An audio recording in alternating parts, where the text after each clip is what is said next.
আমি যত কিছুই রান্না করি কোনো কিছুই দিয়ে আমার বাচ্চারা ভাত খেতেই পারে না।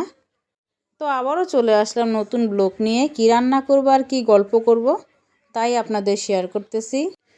আজকে শুধুমাত্র বেগুন ভাজা নয়, আরও আছে, আরও 2 পদের মাছ রান্না করব। তেলাপিয়া মাছ ভুনা করব আর সর্ষে ইলিশ রান্না করব। তবে আপনাদের ভাইয়া বলে দিয়েছে এই যে তেলাপিয়া মাছ খাবে না, তার জন্যই সর্ষে ইলিশ রান্না করে দিলাম। তবে আমার বাচ্চারা আমার মতো হয়েছে, কোনো মাছই খেতে চায় না। আর আমিও শুধুমাত্র চিংড়ি মাছ আর পাঙ্গাস মাছ ছাড়া কোনো মাছই খেতাম না। তবে শাশুড়ির সংসারে বলেছিল আমি এক বসায় 12 টুকরা মাছ রান্না করে খেয়ে ফেলেছি।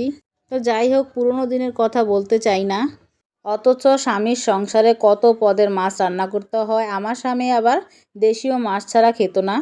আমার হাতেই 3-4 পদের রান্না করে তাকে খাওয়াতাম। আর আমি এতই রান্নাবান্না করতাম যে সারা দিনই আমার কাজ করতে করতে যেত, সময় পেতাম না খাওয়ার।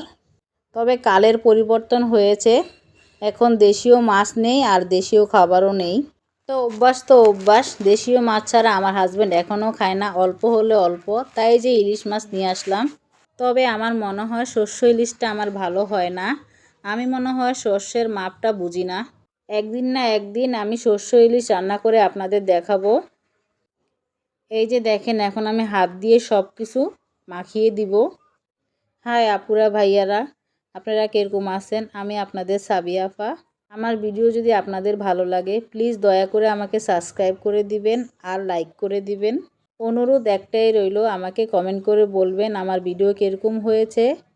আপনাদের একটা কমেন্টে আমার উৎসাহটা বাড়বে। যাই হোক, এই যে আমার তেলাপিয়া মাছ রান্না হয়ে গেছে আর এখন সর্ষ ইলিশটা বসিয়ে দিলাম। বেশিক্ষণ রান্না লাগবে না, মাত্র 10 মিনিট হলেই আমার সর্ষ ইলিশ রান্না হবে। আজকের ভিডিও এখানেই শেষ করে দিলাম। আল্লাহ হাফেজ। আসসালামু আলাইকুম রহমতুল্লাহ। অবশ্যই সবাই ভালো থাকবেন।